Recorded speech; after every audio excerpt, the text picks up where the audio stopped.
السلام علیکم ناظرین، خبر تو آپ نے سنی ہوگی کہ محکمہ تعلیم سندھ نے چھٹیوں میں اضافہ کر دیا ہے۔ کراچی میں جو اسکول کے طلباء ہیں ان کے لیے مزید اضافہ کر دیا گیا چھٹیوں میں۔ آپ کو بتائیں محکمہ تعلیم سندھ نے 14 اگست تک گرمیوں کی چھٹیوں میں اضافہ کر دیا، لیکن آپ کو ساتھ ہی ایک اہم اپڈیٹ بھی دیں کہ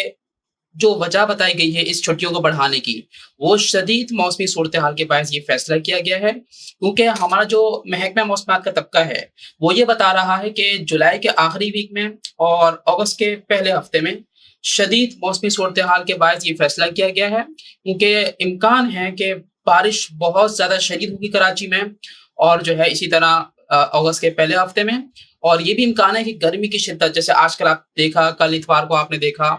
کہ کل پرسوں سوری اتوار کو کہ کس طریقے سے گرمی کی شدت تھی اور طلباء اور سب لوگ پریشان تھے۔ تو اس طریقے سے یہ فیصلہ کیا گیا ہے کہ تاکہ طلباء کے لیے بھی پریشانی کا باعث نہ ہو، اور جو اساتذہ اور اسکول کی جو دیگر ٹیمیں ہیں ان کے لیے بھی مشکلات نہ ہوں۔